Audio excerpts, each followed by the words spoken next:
Yeah, I think that email response rates definitely have gone down. And, I don't think that this is unique to our company. I think it's across the board. 95% of people on LinkedIn are lurkers, meaning they've never posted anything. There's definitely some low hanging opportunities you can leverage.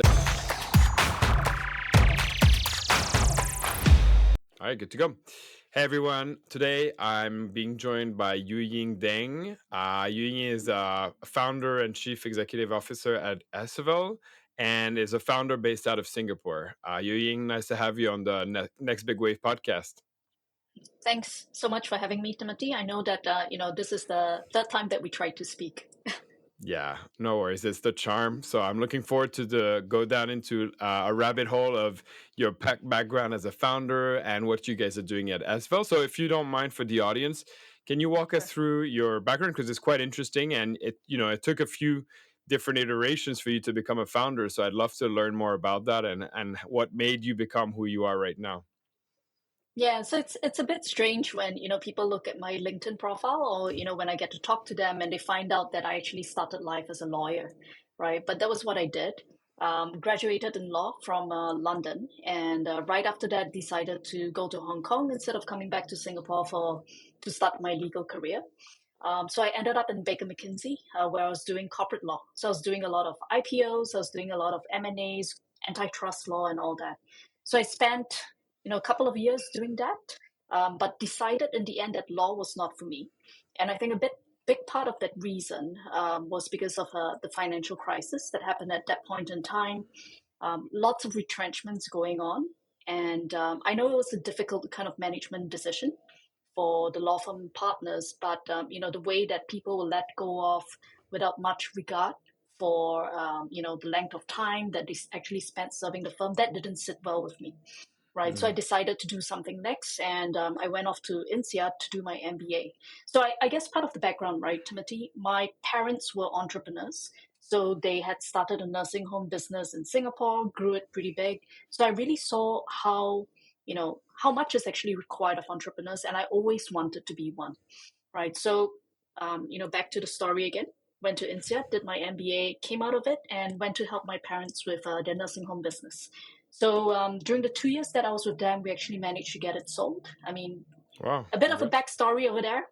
Yeah, a bit of a backstory. Happy to share it with you when we meet for coffee next time.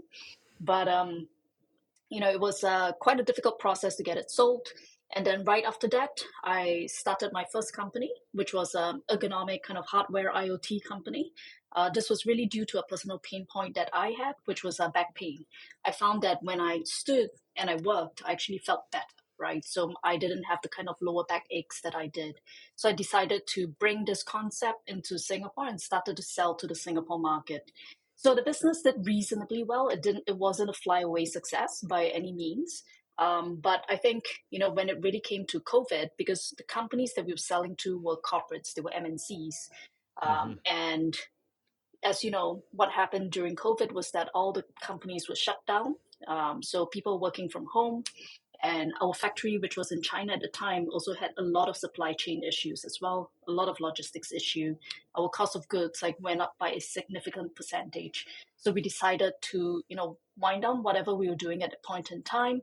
And as I was going around looking for something to do that resonated with my background and my interests, this concept of Esevel came upon us, right? And this was really due to people asking me, hey, with your background in like shipping, standing desks into Indonesia, into Thailand, and all that. Could you help me with like laptop procurements over there as well? So I thought that this was a very strange request, and I went to dig into it further. And what I found out was that a lot of companies were actually setting up their APAC bases here in Singapore, and hiring teams of people in Indonesia, in Vietnam, and Philippines.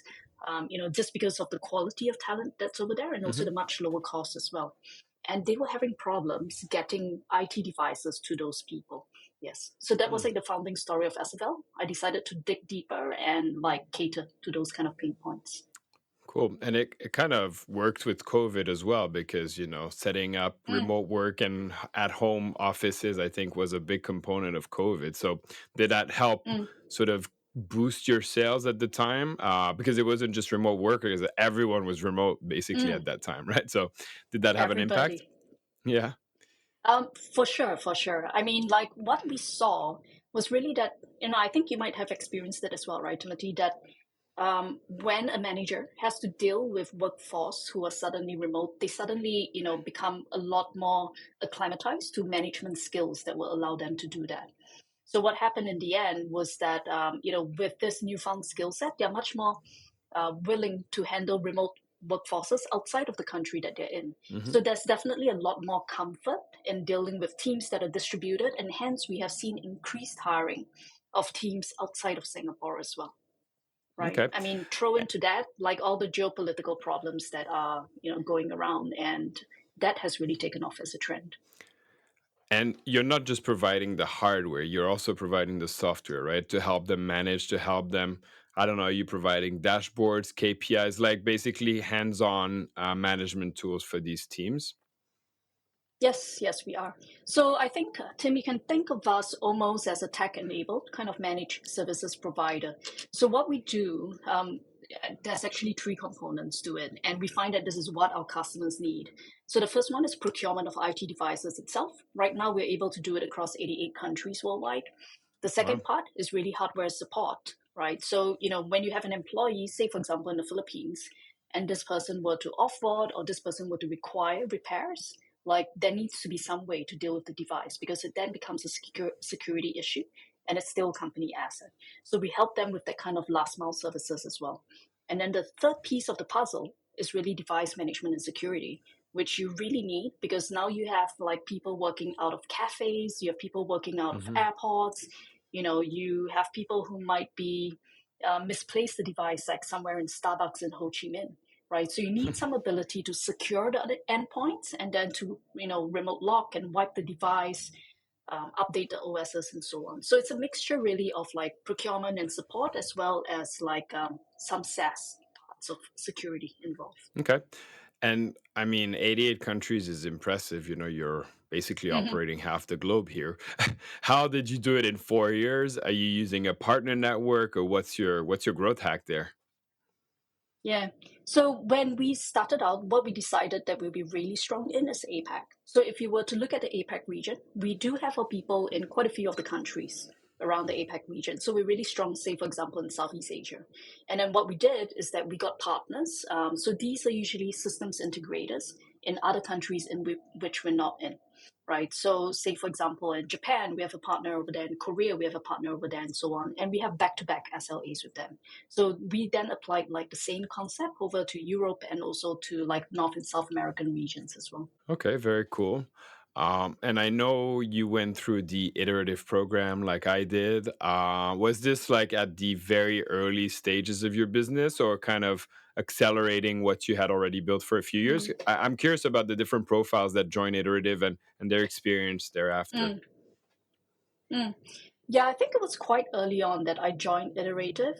And, I mean, as you know as well, Tim, so I met up with Brian, met up with Sukan, and I think that they really convinced me that this was a program that was going to help me.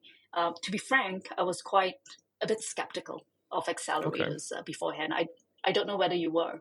But then when I met them, I felt that they were really genuine in wanting to bring, I would say, the more Y Combinator kind of a way of doing things here into Southeast Asia. And I thought it was something that would really help us because at that point in time, we were focusing on procurement and we were scaling up, right? So, yeah, I mean, I think Iterative is a great community, and I'm still in touch with many, of the fellow alumni these days. And I'm also helping them as a venture partner as well. Okay, beautiful.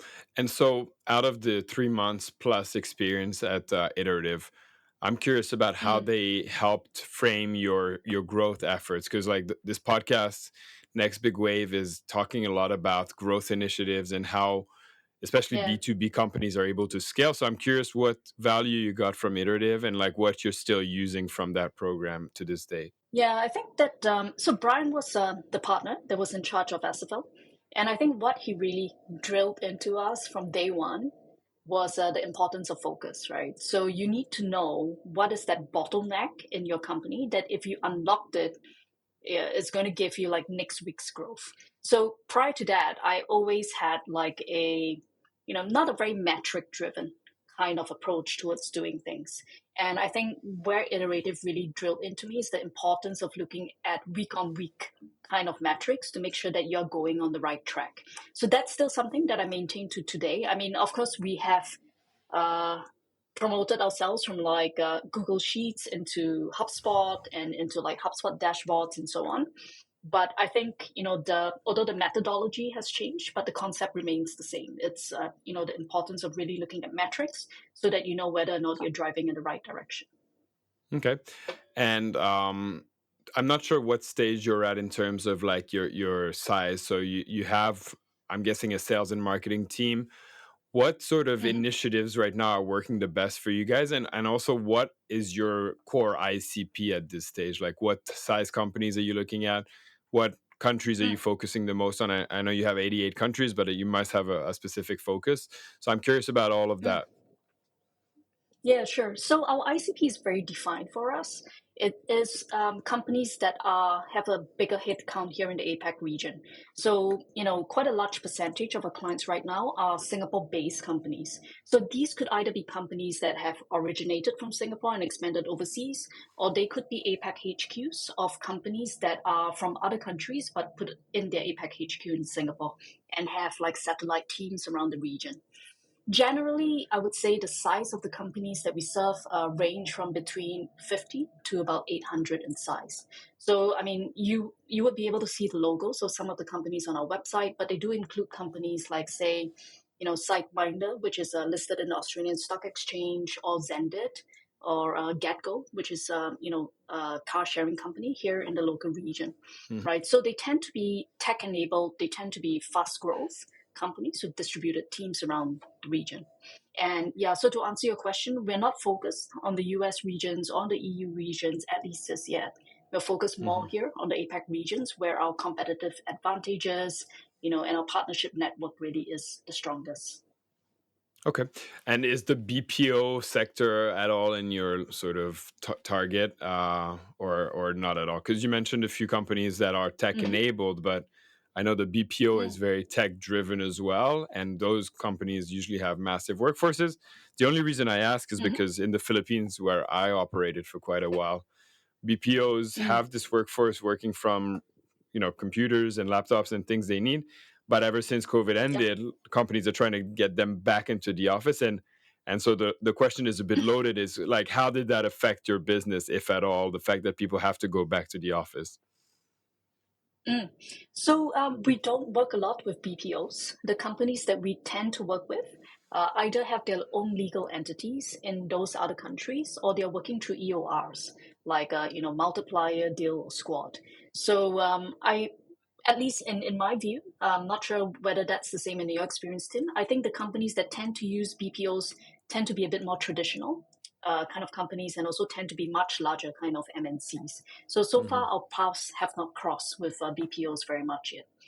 But to your point, Tim, on whether the drive to get people back into offices has really affected our business, I think that although we have seen that coming from a couple of companies, I would say the larger ones, like maybe say Amazon or Google or Facebook, in my experience, I think that the smaller and mid-sized ones are actually accelerating the push towards at least hybrid work. And a big part of the reason is because employees simply do not want to go back to the office. Hmm. So you live in the Philippines, so I'm sure you know as well that the commute in the Philippines, it's really crazy sometimes. I've had candidates come on job interviews with me where they told me that they were traveling for 3 hours every day, back and forth Yep. from the office. So that's almost like half of your day gone. Yeah, and it's not a pleasant travel. Yeah, so we do see a lot of candidates actually looking specifically for remote opportunities, for hybrid opportunities, instead of like a full back in the office kind of job. No, I agree. I mean, from the employee standpoint, it makes perfect sense. And with my previous company, we definitely Hmm. said that hybrid would remain for the long haul.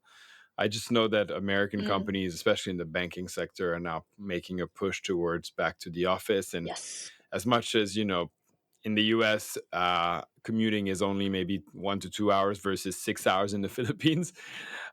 Employees are still Hmm. kicking and pushing like that they don't want to go back because it's such a waste of time to commute. I'm just wondering if you see this as like a macro risk in your business overall, or if you kind of dismiss it Hmm. and think the longer trend is just going to be hybrid and it's here to Mm. stay. Yeah, so it doesn't really affect our business in the sense that, Tim, actually, a lot of the companies that we deal with do have satellite offices, right? So their employees do go back to the office, either hybrid or full time. Hmm. But what the difference is that we are dealing with distributed work, right? So it's a HQ and it's people scattered in different Okay. countries or different cities. Yeah, so they may be going into an office or they may be working from home, but the problem fundamentally still remains the same, which is that you do not have everyone coming into one single place Right. where you can manage your IT systems a bit more effectively. That Yeah, makes so a it lot of doesn't really sense. Yeah. affect what we're doing. Yep. Yeah, but of course, like, for us as a company, we ourselves are fully remote, right? So it is something that I believe in as going to be the future of work. Yeah, no, but the satellite office makes sense. The fact that you're providing the logistics from a Mm, centralized office to the rest of their satellite offices, I think makes a lot of sense. And so, like, mm, just out of curiosity, you're a founder. How much of your time is spent on scaling your business? Because I'm a big like believer in founder-led sales at mm, any scale of your business, whether it's a startup like Seed Founder or mm. someone like Elon Musk, who's basically the biggest driver of sales for his company. So, how involved are you in That's that? true. Very involved. I mean, I love speaking to my customers. I love speaking to sales prospects. And I think that probably one thing that, people have not examined enough is that I think that actually product development and customer development is very closely intertwined with sales. And if you were to pull both of them apart, you wouldn't do either one very well, right? So right now, I think within my company, I used to focus on product, then now I'm focusing on sales. So I'm trying to be like the single kind of thread that ties these two functions in together so that we know what customers' pain points are and we know exactly what to develop. And we know whether what we've developed is exactly what customers want.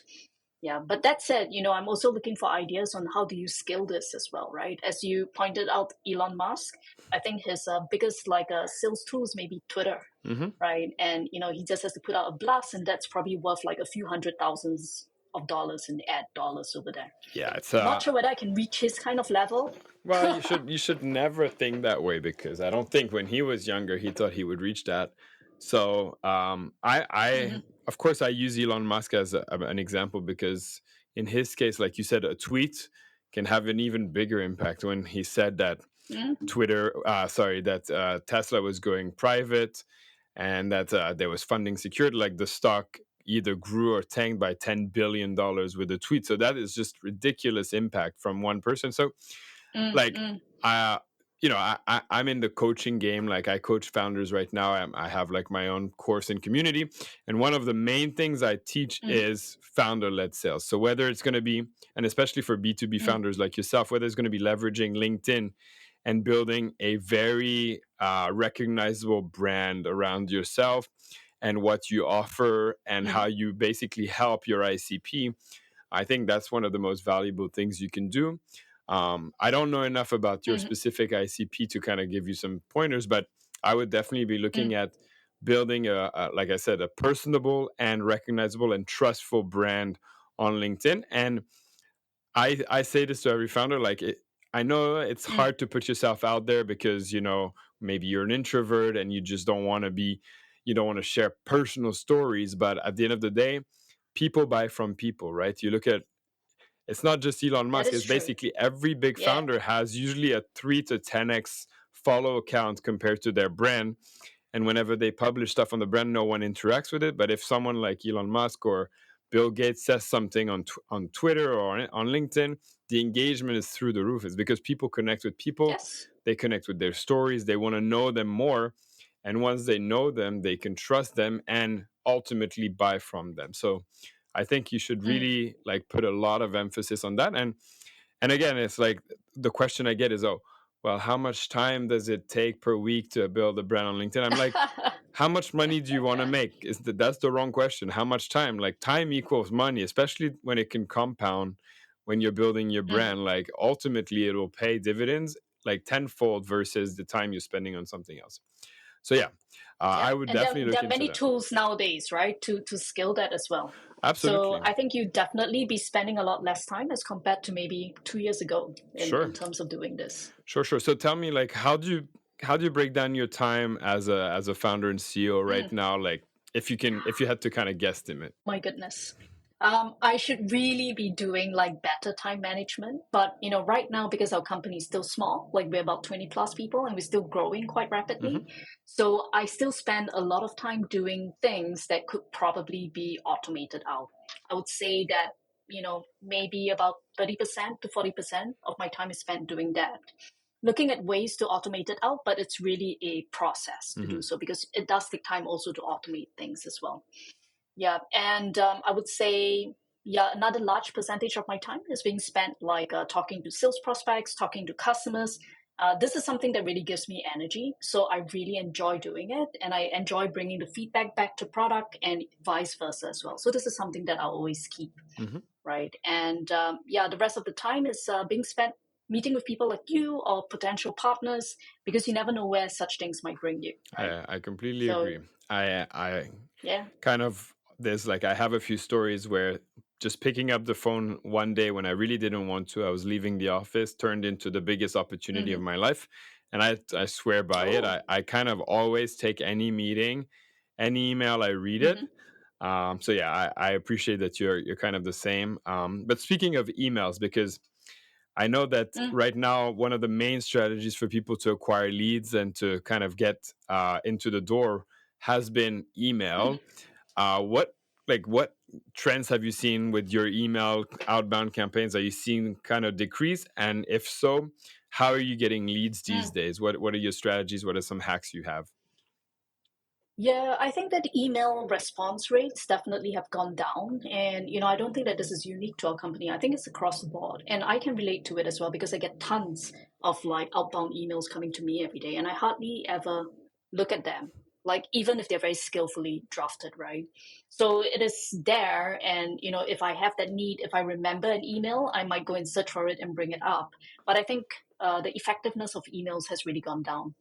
One thing that we tend to do cold calls. So cold calls, I guess, are controversial, right? I mean, some people say that they don't work very well, others say that they do. But I think for the type of business that we're in, where it's actually there isn't actually a terminology behind it, right? So we are IT platform, but there are many IT platforms there. You could conceivably call AWS an IT platform as well, right? So SEO doesn't work very well for us. So what we do is that we need to get the messaging in front of the relevant person, at least for like 3 to 5 seconds, so that they can understand what we are about in a way that's not easily SEO searchable. Right. So cold calls has been something that has worked well for us if we catch the people at the right point in time. Another thing that I'm experimenting with right now, Tim, is just using my LinkedIn personal profile to do LinkedIn writing. And similar to what you said, right? At first, when I did it, I was like, oh my God, right? I really have to put in so much time to do this. But it has become a habit. So I spend time over the weekends doing it. And I find that the more I do it, I actually enjoy it, right? Because it helps me to crystallize my thoughts a lot better. And when I get comments back on the post that I put out, it helps me to see what other people are thinking as well. But I do a variety. So, it's not always business related, but it's the founder's journey is something that I Yeah. enjoy talking about. So I do post on that, right? I do post obviously on the future of work, on remote work, and so on. And, obviously, like regarding all the events that I've been to and some random thoughts that I've had. Okay, very cool. And like aside from posting that content and seeing the engagement, Hmm. how do you turn those into opportunities? I'm curious about your strategies on LinkedIn specifically. Yeah, so I haven't actively looked into how do you actually turn that into opportunities. And I mean, to be frank, also, I don't think that that was the reason why I started putting LinkedIn posting. I think it was to get first of all to crystallize my thoughts on like the business, on the future of work, on like the founder's journey. But I think secondly, I think it's also to get people to know me as a person as well, because it leads to more trust, it leads to more credibility. So if they have the need at the end of the day, they know like who they can look for. Yeah, but with regards like specifically to your question, we haven't really looked at how do you transform this into an opportunity. Still Yeah. quite early days. I've No, only it's good. started doing And this to be like honest, you 2 months almost post ago. every day, right? So you're quite active. So you're on the right track. I am looking at your LinkedIn because out of personal curiosity, I Mm, always check the LinkedIn of people I'm going to talk to.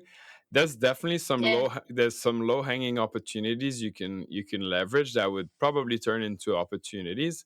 The first thing I see, You for have to tell me example, more.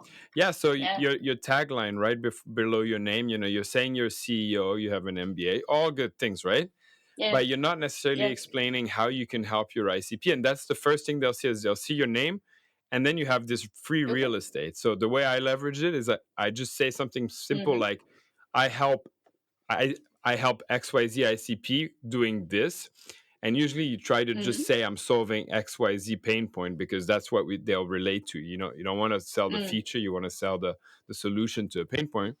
So just saying I Sure. help XYZ solve this, just Mm-hmm. that's a big help, and you have enough real estate there that you can say quite a lot. So Mm-hmm. that's one thing I would do more, and equip and support your team in APAC. I think that's already quite powerful, but maybe just a simple Mm-hmm. explanation to how you do that. You know what I mean? Because that could be quite vague. Mm. Equip and support your team in APAC. So I would add a bit Okay. more meat to the topic. But otherwise, I think Mm-hmm. it's really good. And then because I see your engagement is not too low, right? You're getting 20, 16, 32. Mm. Like, that's not bad. Like, what I would do though is make sure that every single one who's engaged with you, whether it's commented or liked, Mm-hmm. you review them, you see whether they fit your ICP, and then you send them a message saying, hey, Mm-hmm. I noticed you engaged. I appreciate that. Uh, are you just here Yeah. for the content, or is there something I can help you with? Just that small Mm. sentence will get you into conversations with your ICP that are already super warm because Okay. they've engaged with you. So they know who you are. Mm. You're not a cold lead. And Mm. just those small Okay. things should already have quite a significant impact, in my opinion. Well, thank you for that, Tim. I mean, Yeah. like, this is definitely worth. Yeah, this is definitely worth the podcast. Well, I'm happy you enjoyed it. And yeah, I mean, this is what I do. Like, LinkedIn has been my bread and Mm. butter for the past few months, especially since I converted from Mm. fintech where I did use LinkedIn, but now I'm talking to founders, and all I do is talk to founders in Southeast Asia. My product is built for Mm-hmm. founders in Southeast Asia. That's all I do. So now using LinkedIn Mm-hmm. only and these very basic strategies of content creation and engaging with with my engagers, I'm getting like 20 to Mm-hmm. 25 meetings per week just from that. So I'm a firm believer that LinkedIn Mm. is where business is being done these days. And I don't know if it's a Mm-hmm. real stat, but like officially, people say 95% of people on LinkedIn are lurkers, meaning they've never posted anything. They just browse it because Mm-hmm. it's the okay social media to browse at work. So they feel like, okay, well, I'm just going on LinkedIn. So there's so many That's untapped true. opportunities It's on not like LinkedIn. Twitter. No, Yeah. yeah, yeah. Twitter is still a little Okay. iffy, right? Are you a Mm. big user of Twitter, by the way? No, I'm not. I mean, I do not have much time to do this because, like, other than my company that I'm running, I also have 3 kids as well. Ooh, So, like, yeah, I focus just on LinkedIn, and I think that is about manageable for now. I'm thinking of Instagram, but my photography skills are not fantastic, yeah. so I need to improve on that before like trying Instagram. And it's a completely different sort of mindset. It's like from one social media to the other, you can't replicate stuff. So become really good No, at you one thing, can't. it's already quite a talent. So you mentioned 3 kids. You come from Hmm. a family of entrepreneurs. I believe your husband is also Hmm. an entrepreneur, right? If I'm not Yes, mistaken. yes, he So is. you're like Yes. really in this entrepreneurship journey. How do you manage family and entrepreneurship, especially with both people in the couple being entrepreneurs? How does that all work? I'm always curious. Wow. I mean, it's hard. The conversations definitely are interesting and always very relevant. So, my husband, for context, he's running an AI ERP Okay. system. So, something that could one day beat the likes of like NetSuite or SAP, Wow. right? So, yeah, for us, I think our philosophy is just do it. To go back to Nike's philosophy, we have 3 kids, they're noisy, they require a lot of attention, but somehow we just manage. And it will come to a time where things start becoming easier to handle. Hmm. And we're looking forward to that period. Sure. But you try not to talk about work constantly. Is that the idea? Because I know that my wife is also an entrepreneur, and we We, try to avoid sometimes the yeah, topics, right? We do talk about work constantly, Oh wow. and I think that's because we both enjoy what we're doing. Yeah, so we do talk about it like in the evenings, during weekends, and everything. And we get a lot of ideas from each other as well. Beautiful. And I don't know how young your kids are, but is that the trajectory you want for them as well? Because you've been, Mm. built in that sort of atmosphere. So I'm curious if you want that for your kids as well. Well, I want for them like what they want for themselves. So I'm definitely not going to pressurize them in any way to get into entrepreneurship. I actually do think it's quite a hard thing, Hmm. right? It And is. it may not be something that everybody wants to do. So each to his own. Some people may enjoy a more stable kind of job, more risk-free kind of environment. Or, someone might really enjoy investment banking for some reason, right? So they should just go and pursue their passions. Yeah, I mean, I'm a I very appreciate. laissez-faire kind of parent, Yeah, as no, you can that see. I mean that's very commendable because some families, especially in Southeast Asia, are all about you have to become a Mm, doctor or a lawyer, right? Especially if you can. So yeah, it's commendable when you let them kind of figure out their own path. I guess that could be because I have already been a lawyer, so I know that it's not a bed of roses. Yeah, I appreciate that. Is there anything about being a founder? You mentioned it's difficult, right? But I always try to Mm. have both sides of the story. Is like anything you really don't like about it, anything you feel you wish you didn't have to deal with as a founder. Mm. So I can share with you that, right at the very initial stage when I became a founder, I hated dealing with rejection, right? Mm, Because as a founder, you have to go out there, you ask people to invest in you, and you ask customers to buy from you. And very often, 99% of the time, they would say no.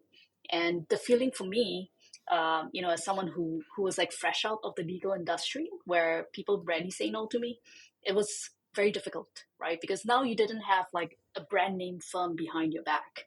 It was just you. So it then became something that was like almost like personal, or at least I thought so at the beginning stage. But what I found was that with practice, it gets so much better, right? So I think that really one of the best ways to deal with rejection is just to go out and get more rejections.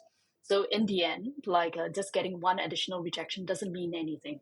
Yeah. So when you get someone who says yes instead, you're elated by it. yeah. What about like I know that for me it's a big one, but the sort of Mm, emotional roller coaster of being a founder, and if something goes well in your business, things go well for you, mm, and the same way if things go bad. Do you manage that? Do you just roll with it? Like, how do you deal with the roller coaster? mm. Yeah, so I actually wrote a LinkedIn post on that. It's about like compartmentalization. Hmm. And it was also something that I found very difficult to do in the initial stages. As I mentioned, with rejection, you feel like it's almost personal. Hmm. And you go like, oh, this person doesn't like me. But it's not true. It's just that they do not have this need at that point in time.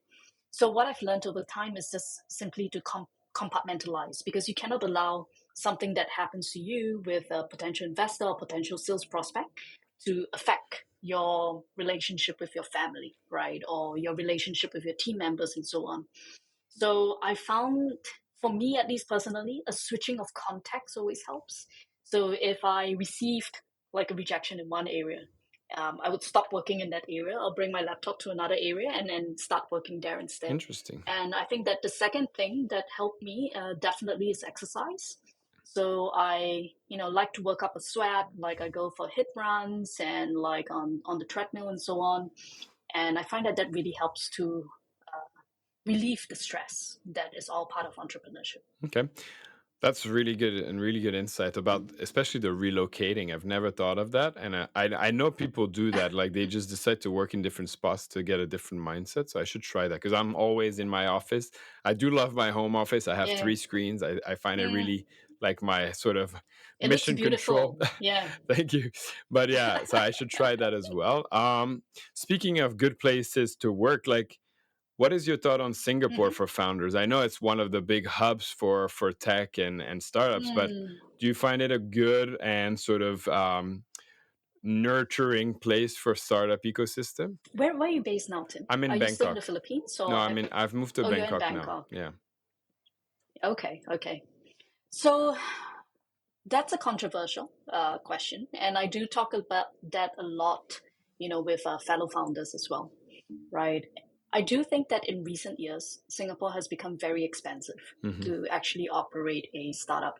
I mean, if you were just to look at salary levels over here, it is 3 to 5 times higher than what you would pay in the region, Hmm.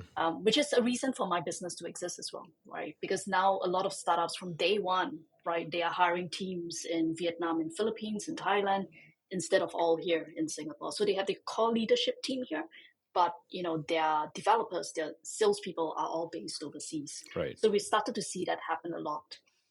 Um, as to Singapore as a kind of business environment for startups, I do think that it's good for certain sectors, like particularly sectors that deal with finance, right? Because Singapore is the APAC hub for a lot of like financial companies. Right. So you can still get to decision makers within here in Singapore. However, for other kind of businesses, I would say, more like deep tech or SaaS enabled kind of services, it is still quite hard because our neighboring countries over here have pretty low salary costs. So in order to incentivize them to pay for a SaaS solution, you really have to bring them benefits way more than just the productivity benefits that you're giving them. Because if you're paying somebody $600 to do things on an Excel spreadsheet, and then someone asks you to buy a SaaS solution for $20,000 to do exactly the same thing, Hmm. you're not going to do it, right? So I think that the market for that definitely is the US or the EU or countries where they are higher kind of like manpower costs. Fair enough. That's a really interesting answer, and I appreciate that.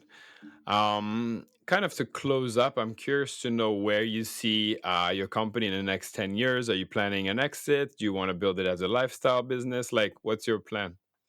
Mm. Yeah, I mean, for us, I see this as a global company, right? So we have started here in APAC. Our team is based here in APAC. But really, we are getting customers from everywhere. We're getting customers from the US, from the EU, from South Africa, from Australia, and so on. So I'm just looking for the right opportunity to expand out into these regions to get more actively get customers over there and build up a larger operational base over there. As to where our company could go, I mean, for me, what I really look at is what my customers want me to be, right? So I do a lot of customer development, which is also part of my product development as well.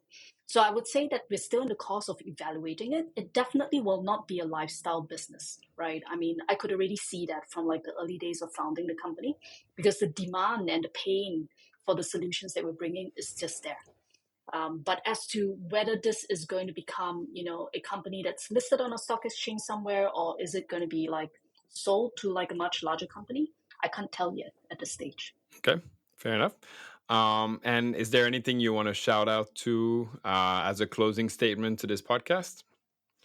Personal, business, Well, anything you want. Well, I mean, if you're a founder or a HR manager with remote teams around the region or distributed teams, come and look for us. We can help you to solve like a lot of the pain points that you're probably currently experiencing with IT in the region, right? So for those kind of like HR managers or founders, just feel free to reach out to me on LinkedIn. And if you're listening into this podcast as well, I would really love to connect with you on LinkedIn. I find that I gain a lot from like really getting to meet many different people from different walks of life. Amazing. And I'll make sure to link your socials so that it's easy for people to connect and to reach out to you.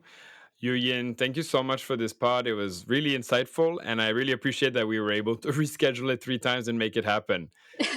Yes, All right, take care. yes. Thank you And so much. that I have much better Wi-Fi right Oh, now. beautiful. It's Okay, it's thanks, Tim. flawless.